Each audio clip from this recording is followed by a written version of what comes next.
ನಿಮ್ಮ ಮೇಲೆ ಅಂಥ ದ್ವೇಷ ಏನು? ನಿಮ್ಮನ್ನು ಕೊಲೆನೇ ಮಾಡಿಬಿಡಬೇಕು ಅನ್ನೋ ಹಂತದಲ್ಲಿ ದ್ವೇಷ ಭರತ್ ರೆಡ್ಡಿ ಅವ್ರಿಗಾಗಲಿ ಅಥವಾ ಅವರ ಆಪ್ತರೋ ಯಾರೋ ಬಿಸ್ನೆಸ್ ಮ್ಯಾನೋ ಸತೀಶ್ ರೆಡ್ಡಿ ಅವ್ರಿಗಾಗಲಿ ಯಾಕೆ ಬರಬೇಕು ಅಂತ?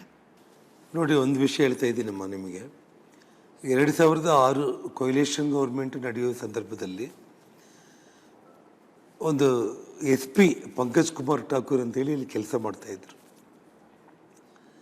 ಇದೇ ನಾರಾಯಣ್ ರೆಡ್ಡಿ ಅವರು ನಮ್ಮ ಶ್ರೀರಾಮುಲು ಅವರ ಹಾದಿಯಾಗಿ ನಮ್ಮನ್ನು ಟಾರ್ಗೆಟ್ ಮಾಡಲಿಕ್ಕೆ ನಕ್ಸಲೈಟ್ಗಳನ್ನು ಬಳ್ಳಾರಿಗೆ ಆಹ್ವಾನ ಮಾಡಿ ಅವ್ರಿಗೆ ಶೆಲ್ಟರ್ ಕೊಟ್ಟು ಹೆಚ್ಚು ಕಡಿಮೆ ವಿದೇಶಿ ವೆಪನ್ಗಳ ಸಮೇತ AK-47ಗಳ ಸಮೇತ ಕೋಟ್ಯಾಂತರ ರೂಪಾಯಿ ಬೆಲೆ ಮಾಡೋ ವೆಪನ್ಸನ್ನು ಅವರು ಡಿಸ್ಪ್ಲೇ ಮಾಡ್ತಾರೆ ಮಾಧ್ಯಮಗಳ ಮುಂದೆ.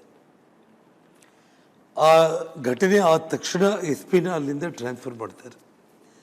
ಆ SP ಇರೋ ಕಾರಣ ನಮ್ಮೆಲ್ಲರಿಗೆ ಜೀವರಕ್ಷಣೆ ಇದೆ. ಇಲ್ಲದೆ ಹೋದರೆ ಅವತ್ತು ಇದೇ ಭರತ್ ಅವ್ರ ತಂದೆ ನಾರಾಸೂರನಾರಾಯಣ ರೆಡ್ಡಿ ಇಲ್ಲಿ ಶಾಸಕರಾಗಿದ್ದಂಥವ್ರು. ಅವರ ಒತ್ತಡದಿಂದ SP ಟ್ರಾನ್ಸ್ಫರ್ ಆಗಿತ್ತು. ಅದರ ವಿರುದ್ಧನೇ ನಾವು ಅವತ್ತು ಹೋರಾಟ ಮಾಡಿ ಇವತ್ತು ಆ ಒಂದು ವಿಷಯದಲ್ಲಿ ಅವತ್ತೆಲ್ಲ ಕೂಡ ಭಾಳ ಘಟನೆಗಳಾಯಿತು. ಅದೆಲ್ಲ ನಿಮ್ಮ TV ಗಳಿಗೆ ಗೊತ್ತಿರೋವಂಥದ್ದು. ಹಾಗಾಗಿ ಇದು ಅವರ ಕ್ರಿಮಿನಲ್ ಹಿನ್ನೆಲೆ ಇರುವಂಥದ್ದು.